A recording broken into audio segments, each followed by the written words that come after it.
The Pattaya City Expats Club is a non-profit social organisation and our speakers are volunteers.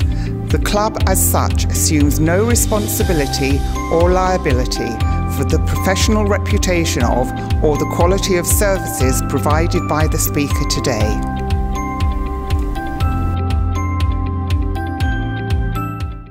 Introduce Jim Jones. Jim, please step up. Jim is a former US Marine enlisting for 4 years in 1955 at the age of 17. And I said to him this morning, I couldn't imagine enlisting in the Army, in the Marines at 17. It's unbelievable. Well done. Thank you, Jim. And it's all yours. Thank you. Before I start, I would like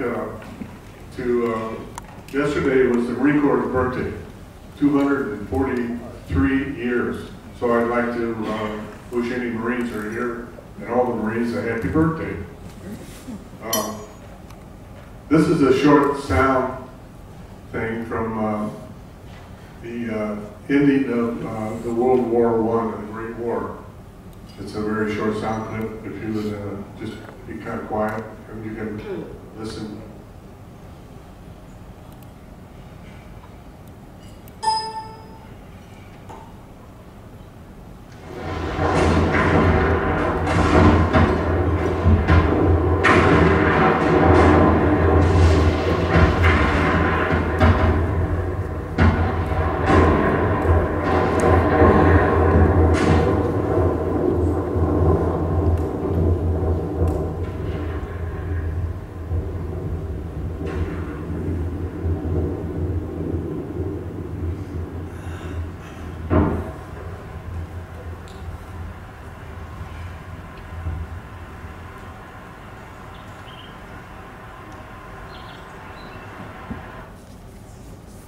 Did everybody hear the birds chirping? Yeah, very nice.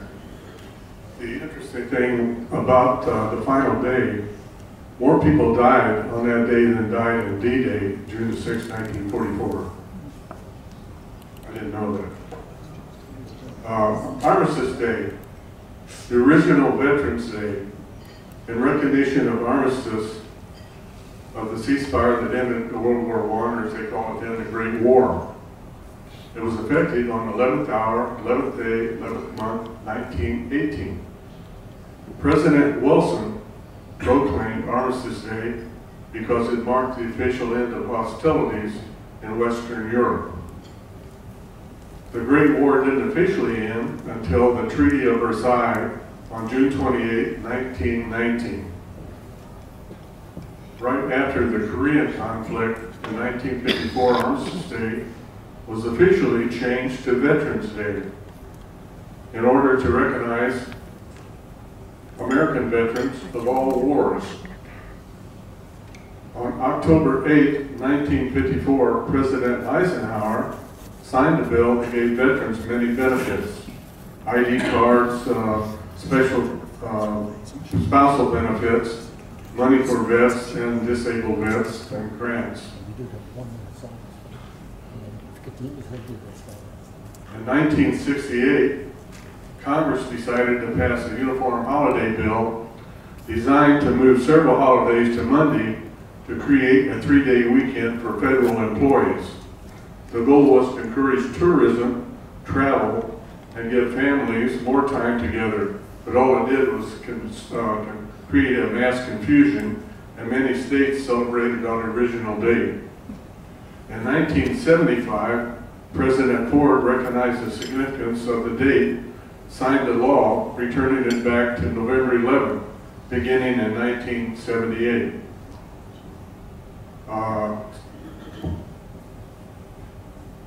To sum up Veterans Day, it's more than a day off from work. It's more than an excuse for a local furniture store to have a sale. Today, as always, Veterans Day is a way to recognize all who have served in our nation's military. And to all who have served, a simple thank you is not enough, but I'll say it anyway. Thank you to any veteran who served. anywhere. And now we'll have by the way, this is a picture when I was 17. What happened? What happened since then? Okay, would you like to stretch out, or you show some pictures? Stretch out the, You got the clicker. oh, I got that, sorry. Click, click. That's me on the right. I was in amphibious tractors. Spent a lot of time on ships. And ships in bad weather, by the way.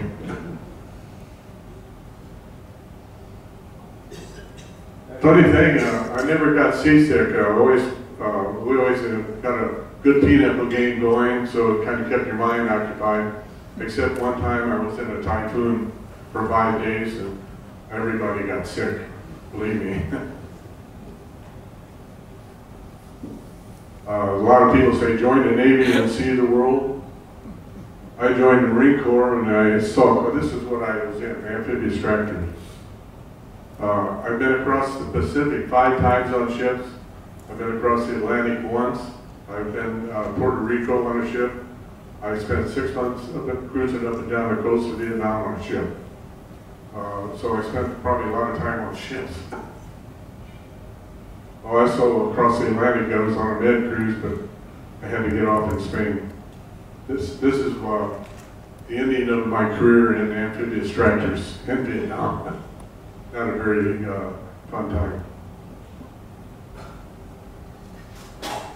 That's my Rambo picture, if anybody's interested.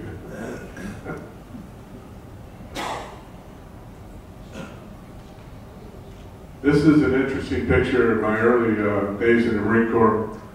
Marine Corps made a landing on the island of Iwo Jima. The first Marines to land on the island of Iwo Jima after the war. And I walked up to the top of Mount Suribachi, and this is where this picture was taken, where they raised the flag on Iwo Jima. There was still a lot of live ordnance laying around, and we had to flag all the live ordnance. There was all kinds of stuff lying on the beaches from the war. It was a surprise that it was still there. It was all black volcanic sand, and the whole place smelled like sulfur.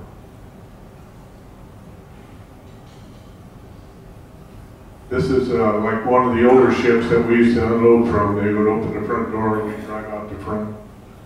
And with the troops on board, we'd land on the beach.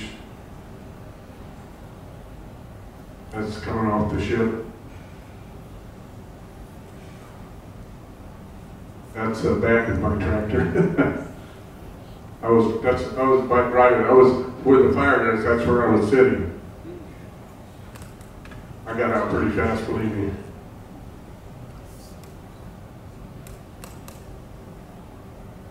This is, I was stationed in Okinawa for quite a few years, and that's where I began to take up martial arts.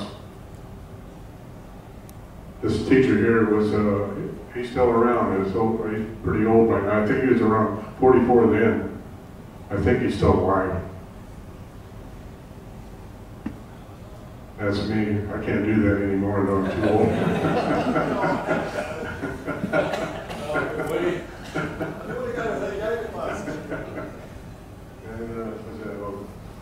This is when I got my Purple Heart, but some general pinned it on me. I think that's all the generals do. They go around and pin medals on people, you know. Then they go back and sit in their office. Big photo op.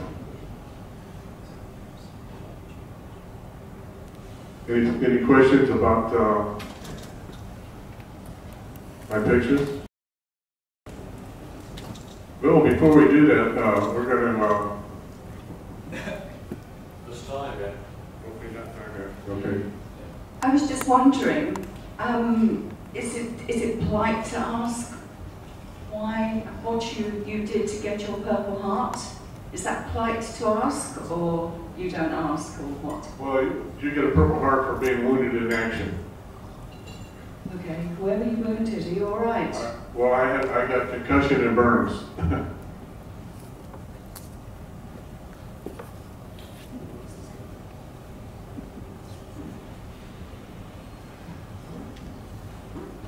Okay, let's see, what else can we talk about? Any, 10 minutes. Anybody else have any questions? Roy? Sorry? I think that's all the questions. We'll be going on to the other talk. At the 11th hour, we will have a minute's silence. Okay?